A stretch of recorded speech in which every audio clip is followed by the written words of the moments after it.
Hi hello ನಮಸ್ಕಾರ. Goa first ಲಾಗ್ಗೆ ಸ್ವಾಗತ. ಮಳೆ ಬರ್ತಿತ್ತು, ನಾನು ಕಾಯ್ತಾ ಕೂತಿದ್ದೆ ನನ್ನ ಫ್ರೆಂಡ್ಸ್ ಬರ್ತಾರೆ ಅಂತ. ಯಾಕೆಂದರೆ ಆಟೋ ಮಾಡ್ಕೊಂಡು ಬರ್ತೀನಿ ಅಂತ ಹೇಳಿದ್ರು ಅರಸೀಕೆರೆಗೆ ಹೋಗೋಕ್ಕೆ. ಹಾಗಾಗಿ ಅವ್ರಿಗೆ ಕಾಯ್ತಿದ್ವಿ. ಫೈನಲಿ ಬಂದರು ನನ್ನ ಫ್ರೆಂಡ್ಸು ಆಟೋ ಮಾಡಿಕೊಂಡು. ಮಳೆಯಲ್ಲಿ ಬೈಕಲ್ಲಿ ಹೋಗೋಣ ಅಂತಿದ್ವಿ, ಬೈಕ್ ಬೇಡ ಅಂದ್ಬಿಟ್ಟು ಆಟೋ ಮಾಡ್ಕೊಂಡೆ ಹೋಗೋಣ ಅಂತ ಇದ್ವಿ ಅರಸೀಕೆರೆಗೆ.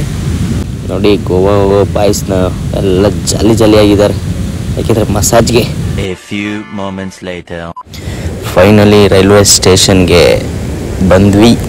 ನಮ್ಮ ಟ್ರೈನ್ ಇನ್ನೂ ಬಂದಿರಲಿಲ್ಲ, ಕೂತಿದ್ವಿ ಹಾಗೆ. ಫೈನಲಿ ನಮ್ಮ ಟ್ರೈನ್ ಕೂಡ ಬಂತು. ತುಂಬ ರಶ್ ಇತ್ತು ಟ್ರೈನು, ಯಾಕೆಂದರೆ ನಾವು ಟಿಕೆಟ್ ಬೇರೆ ಬುಕ್ ಮಾಡಿರಲಿಲ್ಲ. ಹಾಗೆ ಜನರಲ್ನಲ್ಲಿ ಹೋದ್ವಿ.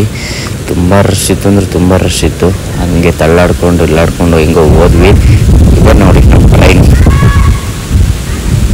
ಒಳಗೆ ಕೂತ್ಕೊಂಡು ವ್ಯೂವಲ್ಲಿ ಒಂದು ಸಾಂಗ್ ನೆನಪಾಯಿತು ನೋಡಿ. ನಡೆದು ಕನ್ನಡಿ ಮಾರುವ ಕೆಲಸ ಹಿಡಿದು ಹಂಗೆ ವ್ಯೂವೆಲ್ಲ ನೋಡಿಕೊಂಡು. ಟ್ರೈನಲ್ಲಿ ರಶ್ ಏನಿರಲಿಲ್ಲ, ಆದರೆ ಟ್ರೈನೇ ನಮ್ದಾಗ್ಬಿಟ್ಟಿತ್ತು. ಹಂಗೆ ಟ್ರೈನಲ್ಲಿ ಹುಡುಗ ಪರಿಚಯ ಅದ, ಏನಿಲ್ಲ ಕೇಳಿನಿ. ಹುಬ್ಳಿನೇನಾ? ಎಲ್ಲ ಹುಬ್ಳಿ ಕಣ್ಣಿಲ್ಲ ಅಂತ ಬಂದಿದ್ದಲ್ಲ ಇವಾಗ. ಅವರಿಗೆ ದುಡ್ಡು ಹಾಕ್ಬಿಟ್ಟು ತಾನೆ ನಾಟಕ.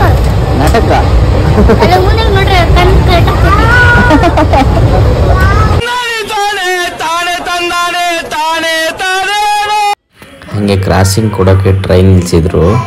ಆ ಗ್ಯಾಪಲ್ಲಿ ಹೋಗ್ಬಿಟ್ಟು ಏನು ಮಾಡ್ತಿದ್ದಾರೆ ನೋಡಿ.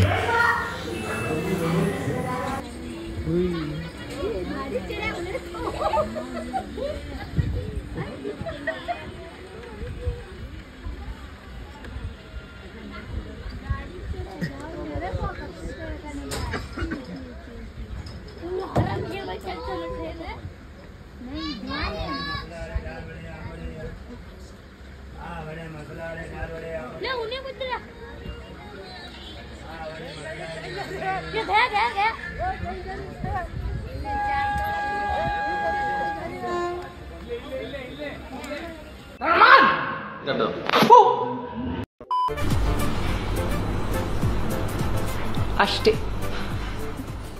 ಪಾರ್ಟ್ 2ಗೆ ವೆಯ್ಟಿಂಗ್ ಮಾಡಿ ಅಂತ ಹೇಳ್ತಾ ಬಾಯ್ ಫ್ರೆಂಡ್ಸ್.